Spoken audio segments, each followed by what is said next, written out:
أعوذ بالله من الشيطان الرجيم بسم الله الرحمن الرحيم الله لا إله إلا هو الحي القيوم لا تأخذه سنة ولا نوم له ما في السماوات وما في الأرض من ذا الذي يشفع عنده إلا بإذنه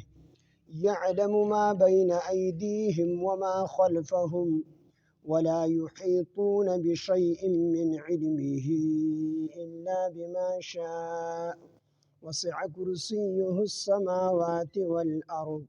ولا يؤوده حفظهما وهو العلي العظيم صدق الله العظيم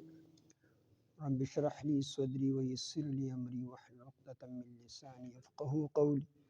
رب زدني علما سبحانك لا علم لنا إلا ما علمتنا إنك أنت العليم الحكيم. سورہ بقرہ دریم سپارہ آیات نمبر 255. دی آیاتونو کې الله پاک جل شانه د الله پاک ذات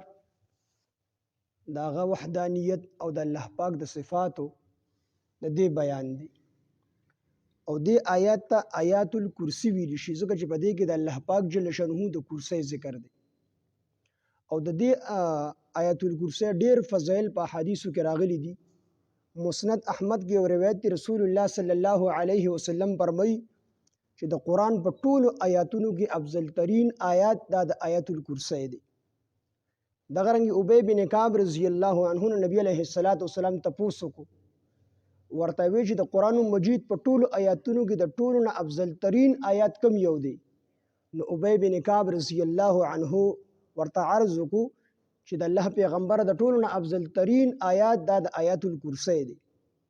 نبی علیه السلام ته فرمایل ټیک دی وی اے ابو المنذر تا د ستا علم مبارک شي. دغه رنګ روایتو کې راځي چې کوم سړی آیت الکرسی دا د فرض مون نه پس وایي نو د دې سړی او د جنت ترمنځ به صرف مرګ پرده وي، بس د دې کس نه مرګ راتلل دي او د جنت او خوشاله مشاهده شروع کیدل دي. چې کوم سړی د فرض مون نه پس آیت الکرسی وایي نو نبی علیه السلام فرمایي چې د دې کس او د جنت په منځ کې به صرف مرګ پرده وي، مرګ به پکې حایل وي، بس چې دې سړي له مرګ راغی فوراً به د جنت ته داخلي یعنی د جنت هغه اثرات او د جنت خوشاله هغه به دې چې کوم دی صرف مرګ ورله پرده ده. دغه رنګ نبی علیه السلام فرمایي چې د آیات الکرسی دا د ټولو د قرآن د ټولو آیاتونو سردار آیات دی، مشر آیات دی او څوک چې دا په خپل کور کې وایي د هغه کور نه شیطانان او پیریان وځي. نور ډېر فضایل د دې چې کوم دی راغلي دي. نو په دې آیاتونو کې الله پاک جل شانه د ذات وحدانیت او دغه رنګ د صفاتو الله پاک سمیع دی، بصیر دی، الله پاک همیش لپاره ژوندی دی، نه پې خوب راځي نه پې جوټه راځي. د الله رب العزت د صفاتو بیان دی په دې کې. نو فرمایي الله لا اله نشته دی بل معبود، نشته دی هیڅ اله هیڅ معبود الا هو سوا د هغه نه یعنې د الله نه. نو دلته الله پاک جل شانه لومبۍ کې لفظ د الله راوړو الله وی الله هغه ذات ته ویلی شي چې دغه واجب الوجود وي، چې دغه واجب الوجود وي او د ټولو کمالاتو جامع وي، یعنی ټولو ښه صفتونو پاکې جمع وي او د ټولو نقصانی صفاتو نه پاک وي، د ټولو نقایصو نه پاک وي. هغې ذات ته چې کوم دی الله ویلی شي. الله نو دا الله لا اله نشته دی بل معبود، نشته دی بل اله نشته دی الا هو سوا د هغه نه. یعنی چې کوم ذات هغه کې ټول صفات ښکلي صفتونه پکې جمع وي، د ټولو ښکلي صفتونو جامع وي او د ټولو نقصاناتو نه پاک وي او واجب الوجود وي. نو د دغه ذات حق دا دی چې د دې عبادت وکړلی شي، د دې معبود جوړ کړلی شي. نو ورپسې الله پاک جل شانه فرمایي چې لا اله نشته د بل معبود، نشته د بل اله الا هو سوا د هغه نه، سوا د دغه ذات نه چې کم ذات ته ټول نقصانونو نه پاک دی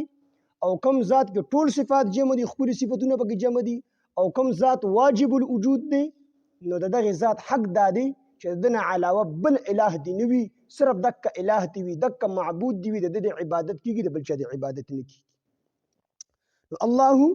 الله لا اله نشته دی بل معبود نشته دی بل اله الا هو سوا دهان الحي ژوندې دی همیش لپاره ژوندې دی نو الله پاک جل شانه د صفات الهیو نه دلته کې الحي چې کوم دی صفت راوړو الحي حي دا په عربی ژبه کې ژوندې ته ویل شي او دلته کې الله پاک جل شانه ځکه الحي راوړو چې دغه ذات چې دی دا همیش لپاره ژوندې دی د باندې مرګ نه راځي ازلی او ابدي ذات دی الحي همیش لپاره ژوندې دی القيوم او قائم دی قیوم د قیام نه دی د قیام نه او قیوم د مبالغه صيغه ده وی قیوم هغه ذات دی ویل شي په خپل قیم وي او نور مخلوق د قیم کړی وي نو دا صرف د الله رب العزت ذات سره خاص دی په دې کې سره مخلوق شریک نه دی القیوم د دې وجنه قیوم نوم کې خودل ټیک نه دی تش قیوم او کوچا لچا نوم عبد القیوم کې خود نو بیا خو ټیک دی خو بیا د عبد القیوم نوم خلق قرآن کې تش قیوم ورته وي نو دا کس ګناهګار دی ځکه قیوم دا صرف د الله ذات چې په خپل قیم دی په خپل ذات سره او نور خلک قیم کړي دي نو موږ په خپل ځان په خپل نه پیدا شوی الله پیدا کړی دغه رنګ د څومره مخلوق چې پیدا شوی په خپل نه دی پیدا شوی الله پیدا کړی دی موږ په خپل نه پیدا شوی الله پیدا کړی نو قیوم صرف د الله رب العزت د ذات صفت دی د الله د ذات سره خاص دی نو قیوم نوم کې خودل ټیک نه دی او د چا نوم عبد القیوم وي نو هغه ته تش قیوم ویل جایز نه دی چې څوک ورته وایي دا کس ګناهګار دی ځکه چې قیوم هغه ذات وي چې په خپل قیم وي یعنی چا پیدا کړی نه په خپل قیم وي ازلی او ابدي ذات وي او نور مخلوق پیدا کړی نور مخلوق قیم کړی لا تاخذه ننسی هغه لرا سنتون جوټه د خوب سنتون فرکالی یا جوټه د خوب خو د خوب چې کوم مقدمه وي د سنتون ویل شي فرکالی وته مونږ وایو لا تاخذه ننسی هغه لرا سنتون فرکالی ولا نوم او نخوب یعنی هغه ذات داسې ذات دی چې همیش لپاره ژوندې دی او په خپل قیم دی نور مخلوق پیدا کړی دی لا تاخذه ننسی هغه لرا سنتون چې دا دومره کارونه کړی دي ټول مخلوق پیدا کړي نو انسان په ذهن کې خیال راځي چې دا دومره کار کوي دا خو بستړي کیږي نو الله رب العزت دلته فرمایل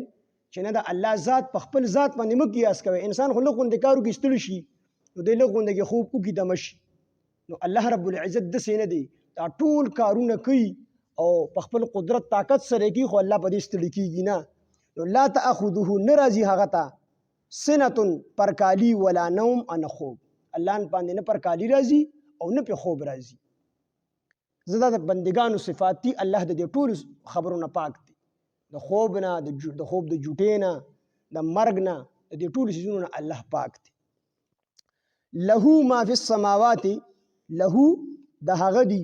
ما سج فی السماوات په اسمانونو کې دي و ما فی الارض او سج په ځمکه کې دي دغه دا له کې دا لام چې کوم دی تملیک دي د ملکیت یعنی په سج په اسمانونو او ځمکو کې دي دا ټول د الله ملکیت دی او الله چې څنګه غواړي تصرف پکې کولی شي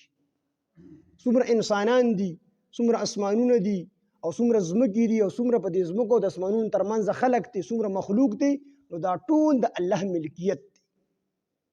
دا ټول د الله ملکیت دی او چې کله دا د الله ملکیت نو په دې ټولو کې الله چې څنګه غواړي تصرف کولی شي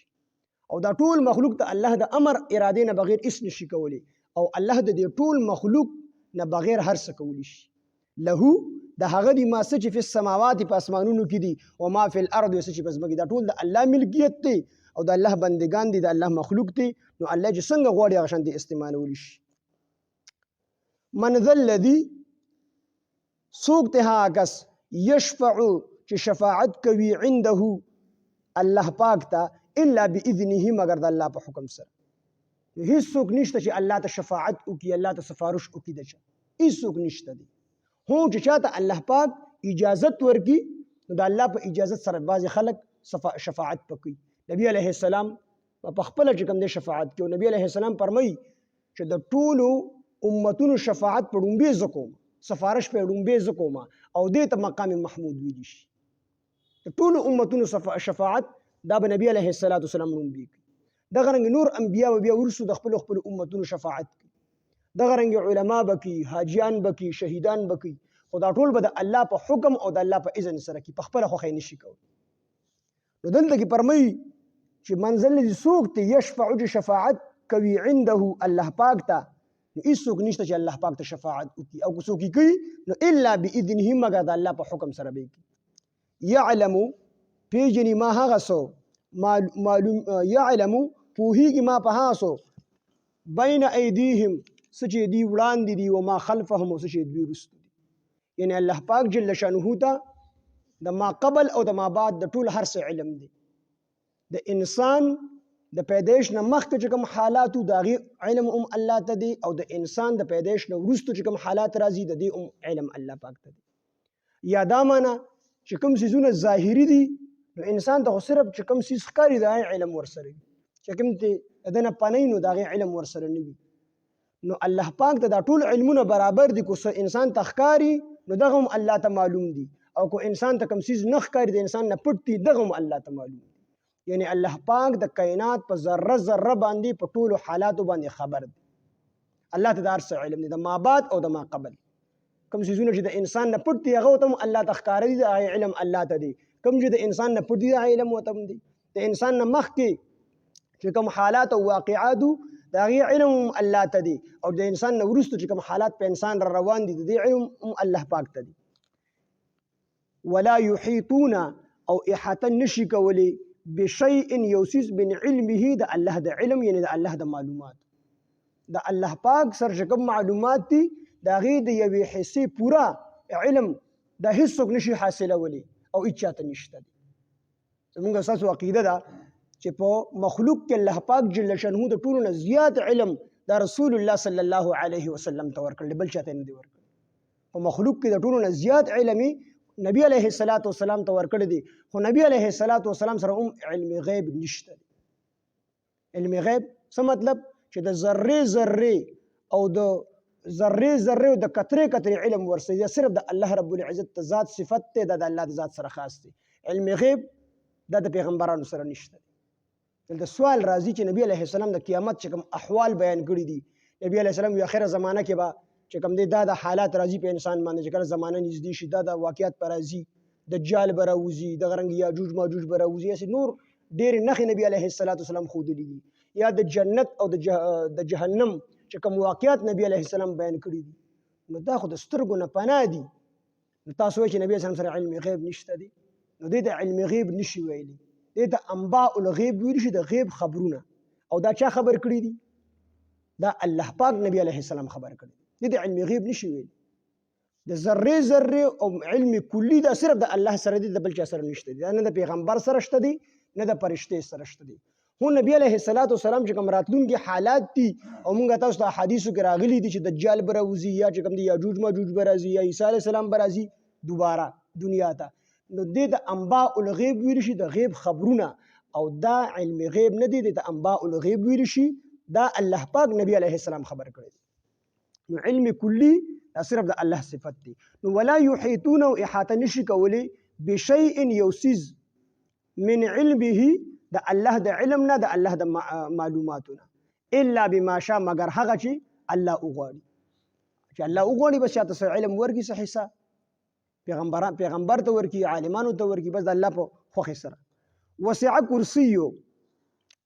او وسع او راګیره کړي د کرسیه، کرسی د هغه وسع راګیر کړي دي، کرسیه کرسی د الله پاک، السماوات اسمانونه، والارض او ځمکه. الله جل شانه کرسی چې کومه ده نو که دا ځمکې او اسمانونه راواخلي نو دا د الله د کرسی په مقابله کې داسې دي لکه په ګروڼ کې چې یو بال پروت وي. دغه رنګې دا ځمکه د اسمان په مقابله کې داسې ده لکه په ګروڼ کې چې بال پروت وي. دا انور په دې اسمان کې څومره وړوکي ښکاري. د فلکیاتو کتابونو لیکلي چې 13 کروڑ ګونه الله پاک د انور چې کوم دی 13 کروڑ ګونه غټ د ځمکې نه پیدا کړی د ځمکې نه د انور 13 کروڑ ګونه غټ پیدا کړی دی نو د انور په اسمان کې لږ غونډه کې ښکاری وړو کې غونډه کې نو د اسمان به بیا څومره بیا د ډومبي اسمان د دویم اسمان په مقابله کې د سیدی لکه په ګرون کې چې بال پروت او بیا دویم د دریم په مقابله کې دریم د سلورم په مقابله کې سلورم د پنځم په مقابله کې د لکه په ګرون کې چې بال پروت او بیا د وزمکه او اسمانونه د الله پاک جل شانه د کرسي په مقابله کې د سیدی لکه په ګرون کې چې بال پروت او بیا د الله عرش دا د کرسي په مقابله کې د سیدی لکه په ګرون کې چې بال پروت نو ډیر وسع کرسیو او ذکرې دي او راګیر کړي دي کرسي د الله پاک السماوات والارض اسمانونه او ځمکه ولا يؤوده او هغه نستړي کیږي یعنی الله پاک نستړي کیږي حفظهما د ځمکې او د اسمانونو په حفاظت باندې په ځمکه او ځمکه اسمانونو کې څومره سيزونه دي ټول حفاظت الله پاک په خپل قدرت طاقت سره کوي نو الله پاک په دې ستړي کیږي نه وهو العلي العظيم وهو العلي هغه اوچت دی العظیم او لوی دی د ذات په اعتبار سره هم اوچت دی او د صفاتو په اعتبار سره هم اوچت دی دا پرونه سبق صرف یو پیرا دوباره وای دیږي شې چې بیګاته سنې پوه شي پی تلک الرسل دا ټول رسولان فضلنا من فضیلت ورکړي دي بعضهم بعضی د دوینا علی بعض په بعض باندې بعضو ته په بعضو باندې فضیلت ورکړل لکه رسول الله صلی الله علیه وسلم دې په ټولو فضیلت ورکړل منهم بعض د دوی نه منها سوکتی کلم الله چې خبرې کړې دي د الله سره نو حضرت موسی علیه السلام او رسول الله صلی الله علیه وسلم دې د الله سره براه راست خبرې کړې دي ورفع او چت کړې دي بعضهم بعض د دوی نه درجات په درجو کې نبی علیه السلام د ټولو نه په درجو کې اوچت پیدا کړ بلکې بعضی خصوصیات نبی علیہ السلام دی نبی علیہ السلام فرمایي چې سو خبر کې الله پاک جل شانه ما ته فضیلت راکړل په نورو انبیاء باندې د نورو انبیاء زمانہ به محدود و تر یو زمانه پورې به دغه پیغمبري چلیدل چې کله هغه وفات شو الله به بل پیغمبر راولېګو هغه پیغمبري به ختم شو دغه شریعت په ختم شو نبی علیہ السلام وی زما پیغمبري او زما شریعت ته تر قیامت پورې دغه رنګ د هغوی د بعض پیغمبرانو پیغمبري هغه به یو علاقه پورې محدود و یو ځای پورې محدود و نبی علیہ السلام زما پیغمبري چې کوم د ټولې دنیا د پاره او دغه نورم ډیر صفات دي نبی علیہ السلام نه پس بل پیغمبر نه راځي د ختم نبوت دا تاج د د نبی علیہ السلام په سر باندې خېد دغه رنګ درغه پورې یو پیغمبر جنت ته نشي داخلي دي تر څو پورې چې رسول الله صلی الله علیه وسلم جنت ته نه وي داخل شي او تر هغه پورې یو امت دا جنت ته نشي داخلي دي تر څو چې نبی علیه السلام امتیان جنت ته نه داخل شي بلکې د نبی علیه السلام هغه ګونګاران امتیان دا به د هغه د نور امتونو د اولیاء نه چې کوم مخکې جنت ته داخلي کی کوم ګونګاران نو په دې کې الله پاک جل شانه نبی سند فضیلت ورکړل کلم الله ورفع اوچت کړل بعضهم بعض د دوی نه درجات په درجو کې واتینا او مونږ ورکړل عیسی بن مریم علیه السلام ته البینات معجزه واضح دلیل وأيدناه من قوت ورکو هغه ته یعنی عیسی علیه السلام ته بروح القدس روح قدس سره یعنی بجبريل علیه السلام سره ولو شاء الله کجری غختلی الله پاک مقتتل الذين نبو جنگیدلی په خپل مابین کې ها خلق مقتتل الذين نبو جنگیدلی هغه خلق من بعدهم کوم چې پیغمبرانو ورستو اندې کې د نبی علیه السلام تسلی ده چې ته د خپل امتیان چې کم کافران دي ازلی بدبخت دي د دې په باره کې مغم جن کېږي مخکې څومره پیغمبران تیر شوي دي نو هغې امتیان هم 100% ایمان نه دی راوړی بلکې بعضې خلک هغوی ایمان راوړی دی او بعضو ایمان نه دی راوړی یعنې ټولو ایمان په یو امت کې نه دی راوړی من بعدهم وروستو د پیغمبرانو نه من بعد وروستو د هغې نه ما جاءتهم البینات چې رالل دوی ته واضحه دلایل ورته رالل د هغې نه وروستو بیا هم اختلاف کړی دی ولكن اختلافو لیکن دوی اختلاف وکړو واضح دلیل نه وروستو پکې بعضې خلکو اختلاف وکړو پوه شول چې دا پیغمبر په حق دی خو د ضد او د عناد د وجې نه بعضې خلکو اختلاف وکړو او په دې کې د الله پاک خپل حکمتونه دي فمنهم پس بعضې د دوی نه نو دې ځای کې چې رالل چې مقتتل الذین نو